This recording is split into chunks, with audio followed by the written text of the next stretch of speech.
ആദ്യമായിട്ടാണ് കേരളം കേൾക്കുന്നതെന്ന് എനിക്ക് തോന്നുന്നു. അങ്ങനെ പരസ്യമായിട്ട് ഒരു ദൃശ്യ മാധ്യമം കൂടെ അങ്ങനെ ഒരു വാക്ക് കേട്ടു. പിന്നീട് ഇപ്പൊ ചർച്ചയിൽ വന്ന ആളുകൾ, അതേ തുടർന്ന് അവർ തമ്മിൽ വിവാദങ്ങൾ ഉണ്ടായി. സന്ദീപ് വീണ്ടും ഇപ്പൊ കോൺഗ്രസിൽ പോവുകയും ചെയ്തു. അവരിപ്പം പറഞ്ഞ പോലെ പിണറായി വിജയൻ പറഞ്ഞ പോലെ ഒക്കെ ചങ്ങായിമാരോ ആയി മാറുകയും ചെയ്തു.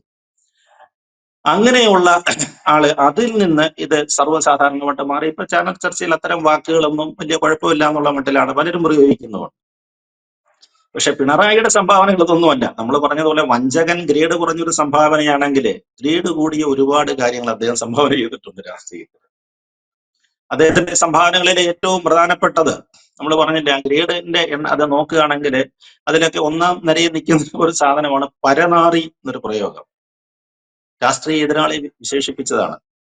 എതിരാളി അതേവരെ കൂടെ നിന്നൊരാള്, അതേവരെ അദ്ദേഹത്തിന്റെ കൂടെ നിന്നൊരാള് അദ്ദേഹത്തിന്റെ മുന്നണി വിട്ടു, അതിനെതിരായിട്ട് അഭിപ്രായങ്ങൾ പറയാൻ തുടങ്ങിയ സമയത്ത് അദ്ദേഹം ഉപയോഗിച്ച വാക്കാണ്.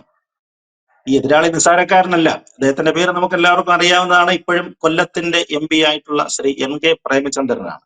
കൂടുതൽ വാർത്തകളും വിശേഷങ്ങളും നിങ്ങളിലേക്ക് എത്താൻ ABC മലയാളം സബ്സ്ക്രൈബ് ചെയ്യുക, ബെൽബട്ടനും അമർത്തുക.